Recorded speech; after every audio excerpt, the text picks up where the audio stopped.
Hello guys, solution is the best में आपका स्वागत है। आज मैं आपके साथ डिस्कस करने वाली हूँ BA programme third semester cultural transformation in early modern Europe.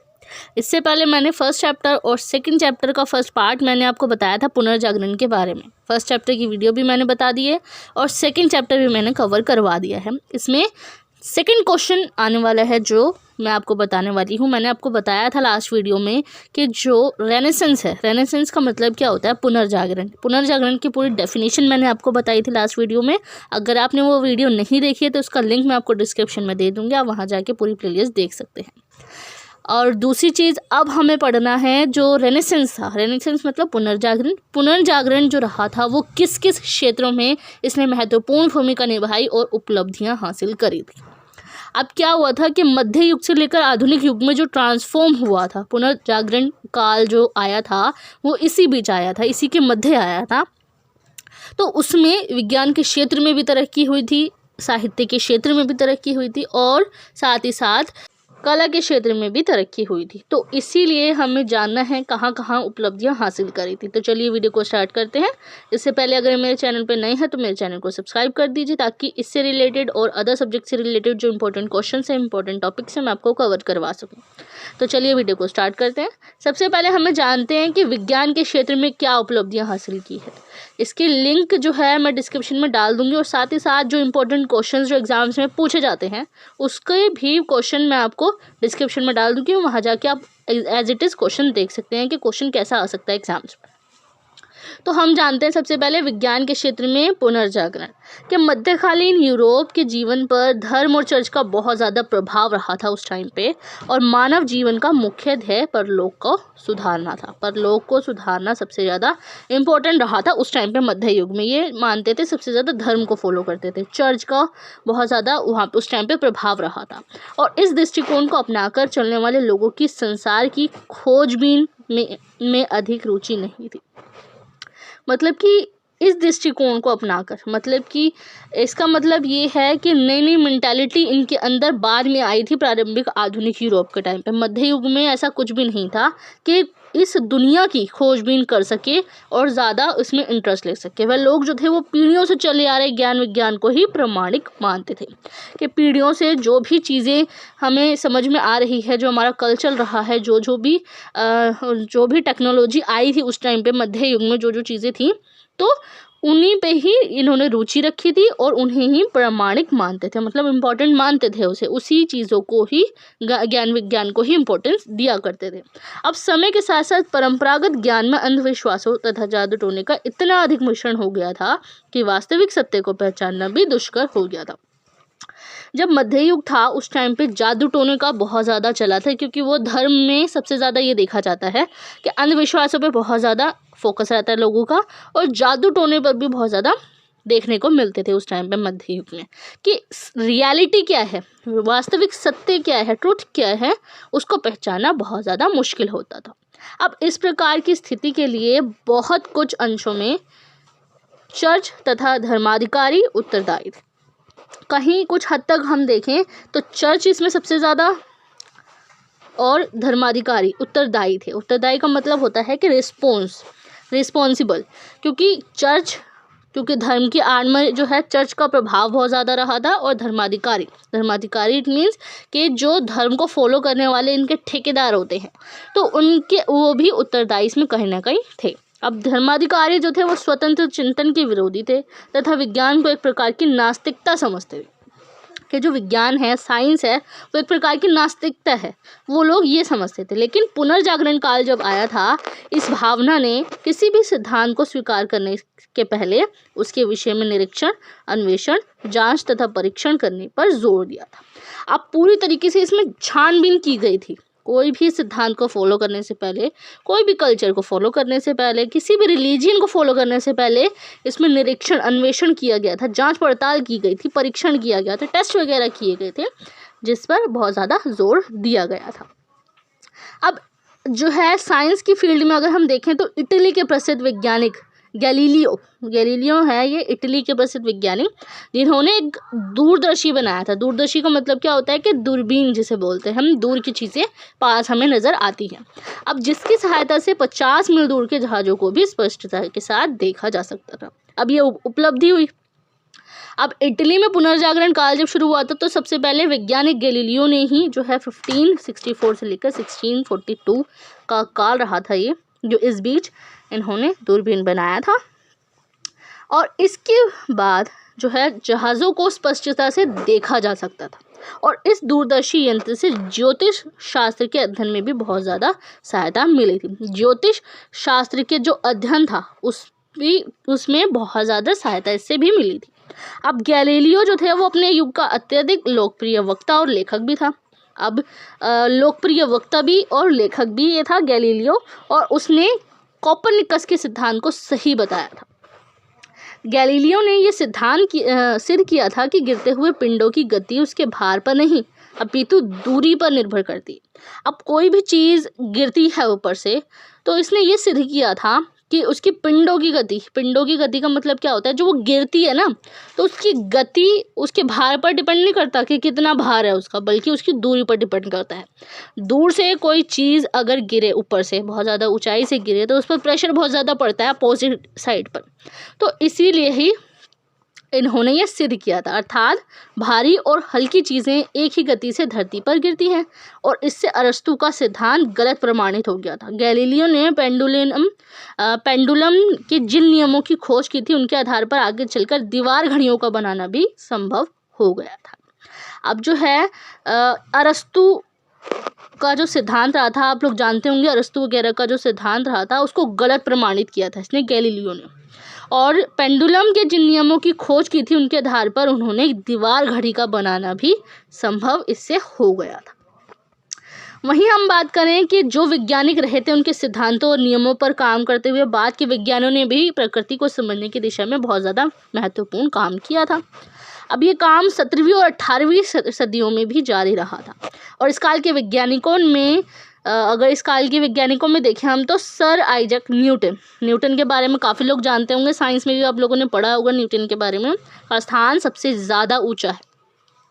एक सामान्य परिवार में पैदा होने वाले न्यूटन ने गणित में इतनी अधिक कुशलता और योग्यता का परिचय दिया कि 27 वर्ष की आयु में ही उसे कैम्ब्रिज विश्वविद्यालय में गणित का प्रोफेसर नियुक्त कर दिया था। अब जो न्यूटन के बारे में हर कोई जानता है, तो वो मैथ्स एंड साइंस में इतने ज़्यादा इंटेलिजेंट रहे थे, तो उनको 27 साल की उम्र में ही गणित का प्रोफेसर बना दिया गया था। अब भौतिक विज्ञान की सभी शाखाओं पर न्यूटन के विचारों का बहुत ज़्यादा गहरा प्रभाव भी पड़ा है, और न्यूटन का सर्वाधिक महान और अत्यधिक प्रभावशाली योगदान गुरुत्वाकर्षण का सिद्धांत रहा है। अब ये जो है गुरुत्वाकर्षण का सिद्धांत, आप लोग जानते होंगे कि एक सिद्धांत क्या रहा था। ये सारे साइंस और मैथ्स की ट्रिक है, इसको आप याद भी कर सकते हैं कि कौन सा सिद्धांत न्यूटन का था। जब वह युवा था तभी उसने ये जानकारी प्राप्त कर ली थी, और वह शक्ति जिसके द्वारा चंद्रमा पृथ्वी का चक्कर लगाता है और अन्य ग्रह सूर्य की परिक्रमा करते हैं, वही है जो छोड़ी गई वस्तुओं को नीचे गिराती है। अब परंतु उसने अपनी ये जानकारी संसार को काफ़ी देर बाद दी थी, अपनी पुस्तक प्रिंसिपिया में दी थी, जिसका मतलब है प्राकृतिक दर्शन के गणित संबंधी सिद्धांत। प्रिंसिपिया नाम है, लैंग्वेज है, ये लैंग्वेज में बोला जाता है प्रिंसिपिया, जिसको हिंदी में अगर हम ट्रांसलेट करें प्राकृतिक दर्शन के गणित संबंधी सिद्धांत के माध्यम से दी थी। इन्होंने ये पुस्तक लिखी थी, और गुरुत्वाकर्षण सिद्धांत ने संपूर्ण वैज्ञानिक जगत में हलचल मचा दी थी। अब न्यूटन ने सिद्ध किया कि प्रत्येक वस्तु पृथ्वी की आकर्षण शक्ति के कारण ऊपर से पृथ्वी की ओर खींचती है। ये जो गुरुत्वाकर्षण है वो जो है पृथ्वी की आकर्षण शक्ति के कारण ही ऊपर से पृथ्वी की ओर खींचते हैं। हम लोग जो ज़मीन पर रहते हैं, अब हम लोगों को पता है कि पृथ्वी गोल है, और हम लोग कैसे टिके हुए हैं यहाँ पे, ये गुरुत्वाकर्षण की वजह से ही हम पृथ्वी पे ज़मीन से टिके हुए रहते हैं। हम कितनी भी ऊंचाई में रह जाएं, हम हवा में नहीं उड़ सकते। जहाँ पे गुरुत्वाकर्षण नहीं होता, जैसे कि लोग चांद पर जाते हैं तो वो हवा में उड़ने लगते हैं, क्योंकि वहाँ पे गुरुत्वाकर्षण नहीं होता है। तो धरती पे देखें तो गुरुत्वाकर्षण है, तो इसी की वजह से हम ज़मीन पर खड़े हो पाते हैं, हम हवा में नहीं उड़ते हैं, और पृथ्वी अन्य सभी ग्रहों को भी अपनी ओर खींचे रहती है। अब जितनी भी चीज़ें हैं, जितनी भी चीज़ें देश में हमें देखने को मिलती है, दुनिया में हमें देखने को मिलती है, तो वो सब अपनी ओर खींचे हुए रहती है पृथ्वी। और इस सिद्धांत का लोगों पर बहुत भारी प्रभाव भी पड़ा था। न्यूटन ने प्रकाश किरणों के स्पेक्ट्रम के 6 रंगों में बढ़ जाने का भी अध्ययन इसमें किया था। अब ये सब क्या है, जितनी भी चीज़ें मैं आपको बता रही हूँ, ये सब उपलब्धियाँ हैं। उस टाइम पे गुरुत्वाकर्षण वगैरह ये सब जो चीज़ें हैं ना, ये सब चीज़ें कब हुई थी? ये सब चीज़ें हुई थी पुनर्जागरण के टाइम पर। ये नई नई चीज़ें, टेक्निक्स वगैरह, साइंस वगैरह इसमें इन्वॉल्व हुई थी। गणित के क्षेत्र में बहुत ज़्यादा विकास हुआ था। अब आता है रसायन शास्त्र के क्षेत्र में 1630 ईस्वी में वॉल हेलमार्ट के कार्बन डाइऑक्साइड नामक गैस को बनाने की खोज भी की थी। रसायन शास्त्र के क्षेत्र में अगर हम देखें तो इनका नाम है वॉल हेलमार्ट। ये नाम सब रखना याद, ताकि आप लोगों को कोई प्रॉब्लम ना हो, क्योंकि विज्ञान के क्षेत्र में इन सब चीज़ों ने बहुत ज़्यादा नाम भी कमाया था और बहुत ज़्यादा इनकी चीज़ों का बहुत ज़्यादा प्रभाव भी पड़ा था। तो कार्बन डाइऑक्साइड जैसी चीज़ जो पहले के टाइम पे कोई नहीं जानता था, तो इन्होंने ये गैस को बनाने की खोज भी की थी। अब उसने ये भी सिद्ध किया कि गैस और हवा अलग अलग है। अब हम सोचते हैं कि जो गैस है वो भी एक हवा ही है, लेकिन गैस और हवा जो है वो अलग अलग है। इनका मानना ये है। कोडेस नामक वैज्ञानिक ने गंधक और अल्कोहल को मिलाकर इत्र का निर्माण भी किया था। गंधक को और अल्कोहल को मिलाकर इत्र का निर्माण भी किया। रॉबर्ट ब्राइस नामक विद्वान ने गैसों के विस्तार क्षेत्र में नए सिद्धांत प्रतिपादित किए थे। गैसों के विस्तार क्षेत्र में गैस, नए नए प्रकार के नाइट्रोजन गैस वगैरह जो होती हैं, वो सब गैसें जो होती हैं, वो रॉबर्ट ब्राइस ने इसका सिद्धांत प्रतिपादित किया था। और चिकित्सा शास्त्र के क्षेत्र में भी बहुत ज़्यादा इन्होंने प्रगति की थी। अब 1543 अगर देखें तो नीदरलैंड के पैसेडियम ने मानव शरीर की बनावट नामक पुस्तक लिखी थी। उन्होंने ये बताया कि मानव शरीर की जो बनावट है उसको समझने के लिए केवल पुस्तकीय ज्ञान प्राप्त करना ज़रूरी नहीं है, सिर्फ पर्याप्त नहीं है। सिर्फ के जो हम पुस्तकों में पढ़ते हैं मानव शरीर की बनावट के बारे में जानने के लिए, सिर्फ पुस्तकों का पढ़ना ही ज़रूरी नहीं है। इसके अलावा हम शल्य चिकित्सा का व्यवहारिक ज्ञान अधिक लाभदायक और महत्वपूर्ण भी है। अब इंग्लैंड के विलियम हवे ने पता लगाया कि हृदय रक्त को धमनियों के द्वारा सारे शरीर में फेंकता है और शिराओं द्वारा वापस लेता रहता है। इस खोज के कारण ही रक्त चढ़ाने और हृदय और ग्रंथियों के रोगों की चिकित्सा संभव भी हो पाई। अब ये साइंस वगैरह है, इसके क्षेत्र में लोगों ने, कितनी सारी विद्वानों ने और जितने भी साइंटिस्ट थे उन लोगों ने तरक्की की है। और इस प्रकार इन वैज्ञानिकों ने अपनी खोजों के द्वारा मानव समाज के सामने एक नया मार्ग भी प्रशस्त किया था। अब इस टाइम पे ये ही हुआ था जब आधुनिक जो यूरोप था, प्रारंभिक आधुनिक यूरोप जो बना था, वो इन्हीं साइंसदानों की वजह से ही बना था। अब साहित्य के क्षेत्र में हम देखें तो क्या हुआ था पुनर्जागरण। साहित्य में नवीन प्रकृति का आरंभ इटली से शुरू हुआ था और शीघ्र ही इसने पूरे यूरोप के अन्य देशों में भी जो है प्रवृत्ति का आरंभ किया था। पहले साहित्य मध्यकालीन धार्मिक अंधविश्वासों को श्रृंखला में जकड़ा हुआ था, पर अब उसने संपूर्ण मानव जीवन और व्यक्तिगत आकांक्षाओं के विशाल क्षेत्र में पंख पसारे। अब क्या होता था कि पहले धार्मिक अंधविश्वासों में ही उसी से रिलेटेड जो है, धर्म से रिलेटेड ही पुस्तकें वगैरह, साहित्य वगैरह बनाए जाते थे।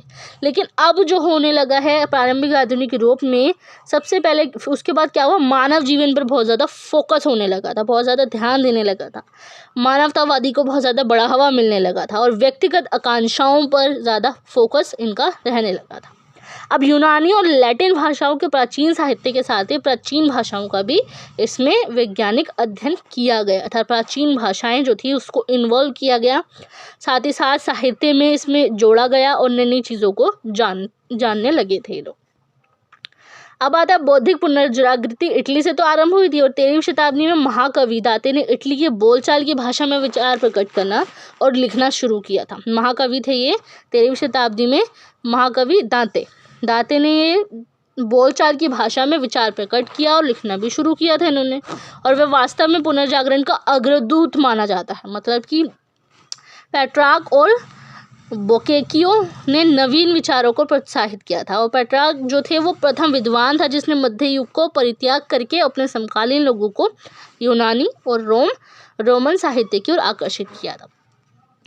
अब क्या है कि ये जो पेट्रार्क है ये ऐसा विद्वान था जिसने मध्य युग को परित्याग किया था। सबसे पहला विद्वान जो रहा है उसको मध्य युग का परित्याग किया इसने, और जितने भी इससे रिलेटेड जो लोग थे, जितने भी विद्वान इससे रिलेटेड थे, समकालीन लोग जो थे, उनको यूनानी और रोमन साहित्य की ओर आकर्षित भी किया था। उसने दुर्बल और विस्तृत पुस्तकों की खोज के अथक प्रयत्न किए और जिसके फलस्वरूप लोगों में पुस्तकालय स्थापित करने का नया उत्साह उत्पन्न हुआ था। मतलब कि ये क्या इसने ये किया कि पुस्तकें वगैरह जो थी वो उसको खोज करने में बहुत ज़्यादा प्रैक्टिस करी, बहुत ज़्यादा प्रयत्न किया, बहुत ज़्यादा ट्राई मारा कि बहुत ज़्यादा पुस्तकें मिले, नए नए साहित्य मिले, ताकि एक तरीके से लोग उस तक पहुंच सके। तो इसके लिए पुस्तकालय स्थापित करने का नया जो जोश था लोगों में वो बढ़ना शुरू हो गया था, क्योंकि पुस्तकों की खोज करनी इसने शुरू करी, साहित्य को देखा, तो लोगों को बहुत ज़्यादा इंटरेस्ट इसमें आने लगा था कि एक पुस्तकालय ओपन किया जाए, एक जो हमारी लाइब्रेरी होती है उसको ओपन किया जाए और लोग उसको आके पढ़ें, वो उसकी कल्चर के बारे में जानें। अब हम बात करें कला के क्षेत्र में क्या प्रभाव रहा था। प्राचीनता के प्रति यूरोप वासियों का मोह केवल दर्शन और साहित्य तक ही सीमित नहीं था, बल्कि कला को भी बहुत ज़्यादा रूप प्रदान किया था उन्होंने। अब इस युग की कला का उद्देश्य जीवन एवं प्रकृति से तारतम्य स्थापित करना था, किंतु मध्यकाल में जीवन तथा प्रकृति के सौंदर्य में लोगों की विशेष अभिरुचि नहीं थी। अब इसका मतलब ये है कि इस युग में जो है कला का उद्देश्य क्या रहा था, जीवन पर और प्रकृति पर बहुत ज़्यादा फोकस किया गया था। लेकिन मध्यकाल में जो था वो जीवन और प्रकृति पर ज़्यादा इंटरेस्ट नहीं था लोगों का, और कला का सार्वजनिक जीवन में घनिष्ठ संबंध नहीं था, और उस पर धर्म का विशेष प्रभाव रहा था। पहले के टाइम पे सार्वजनिक जीवन में कोई संबंध नहीं था इसका कला का, और उस पर धर्म का विशेष प्रभाव भी रहा था। लेकिन पुनर्जागरण काल में कला जो थी वो धार्मिक बंधनों से मुक्त होकर यथार्थवादी बन गई थी। कला एवं सौंदर्य के प्रदर्शन में कलाकार की रुचि बढ़ने लगी थी। कलाकार जो रहे थे, कला वगैरह कलाकारी दिखाने के लिए जो कलाकार थे उसकी रुचि बहुत ज़्यादा बढ़ने लगी थी, जिसकी वजह से लोग भी अट्रैक्ट हुए थे इनकी तरफ, और उनके भी इंटरेस्ट इसमें आने लगा था, और कला का क्षेत्र व्यापक हो गया था और सर्वसाधारण को भी उसमें स्थान मिला था। सर्वसाधारण का मतलब क्या होता है, नॉर्मल पर्सन भी उसमें इन्वॉल्व हो सकता था। अब इसको संदेह नहीं है कि कला के लिए अभी भी धार्मिक विषयों का चयन किया जाता था। मतलब कि ऐसे इसमें कोई संदेह नहीं है कि कला के लिए पहले जो है धार्मिक विषयों का चयन किया जाता था, लेकिन अब जो है सौंदर्य सजावट की उपेक्षा नहीं की गई और मानवीयता पर अधिक ध्यान दिया गया है। मतलब कि सौंदर्य सजावट की उपेक्षा तो नहीं की गई है, सौंदर्य जो सजाते हैं उनकी उपेक्षा नहीं की गई है, बल्कि इसमें साथ ही साथ मानवीयता पर भी बहुत ज़्यादा ध्यान दिया गया है। और इस काल के अन्य क्षेत्रों की अपेक्षा कला का अधिक विकास हुआ और एक नई कला का इसमें जन्म भी हुआ था। अब कला के क्षेत्र में जो तरक्की की थी, जिसमें सबसे पहले आता है चित्रकला। इसमें तरक्की हुई थी सबसे पहले, जिसमें सबसे पहले जियोटो 1336 ईस्वी के पास जो है इन्होंने परंपरागत बाइजेंटाइन शैली के स्थान पर प्राकृतिक क्षेत्र को अपनाकर चित्रकला को नई दिशा प्रदान की थी। अब ये बाइजेंटाइन शैली क्या है? बाइजेंटाइन शैली ये होती है कि धर्म वगैरह को बहुत ज़्यादा इसमें इन्वॉल्व किया जाता था। पुजारी वगैरह को जो थे वो महलों में उनकी मूर्तियाँ वगैरह बनाई जाती थी, उनके चित्र वगैरह बनाए जाते थे अलग अलग शैलियों के। अब ये बाइजेंटाइन है, इसको आप सर्च कर लेना गूगल पर, आपको पता लग जाएगा ये किस शैली का था। तो इसके स्थान पर प्राकृतिक क्षेत्र को अपनाकर चित्रकला को नई दिशा भी इसमें दी गई थी। अब यद्यपि जियोटो में प्राकृतिक चित्र बनाने की कला में थोड़ी कमी तो रह गई थी और उसके चित्र की पृष्ठभूमि भी प्रभावशाली नहीं बन पाई, फिर भी उनके चित्रों में उस युग के अनेक चित्रकार को प्रेरणा भी दी थी। अब पुनर्जागरण काल के चित्रकारों ने मानव शरीर का सूक्ष्म अध्ययन किया और ये जानकारी हासिल की कि मनुष्य की शरीर की पेशियां और जोड़ कैसे उभरते हैं। इसलिए वे अपनी कलाकृतियों को अधिक सजीव बना सके और इसके अलावा उन्होंने धार्मिक दृश्यों के स्थान पर सामान्य दृश्यों तथा यथार्थवादी पृष्ठभूमि पर भी जोर इन्होंने दिया था। अब जो है मूर्तिकला जो थे पहले के टाइम पे भवनों वगैरह में जो थे मूर्ति कला को बहुत ज़्यादा जो है प्रोत्साहित किया था। कैसे? पुनर्जागरण ने मूर्ति निर्माण के क्षेत्र में फ्लोरेंस के मूर्तिकार डोनातेलो ने एक नई शैली का विकास किया था। उसने प्राचीन यूनानी तथा रोमन मूर्तियों का गहन अध्ययन किया और उसके द्वारा निर्मित मूर्तियों का विषय मानव जीवन था, और जबकि मध्यकाल के मूर्तिकारों ने धर्म को आधार माना था। अब पहले के टाइम पे जो मूर्तियाँ वगैरह बनाई जाती थी उनका आधार क्या था? धर्म का आधार था।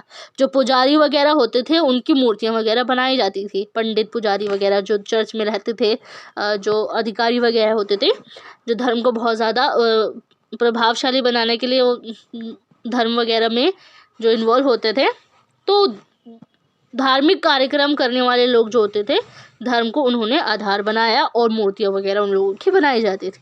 वे लोग जो थे गिरजाघरों की सजावट के लिए साधु संतों की मूर्तियाँ बनाते थे, परंतु पुनर्जागरण से प्रभावित होकर मूर्तिकार जो थे वो मानव जीवन से ही विषय का चयन उन्होंने किया था।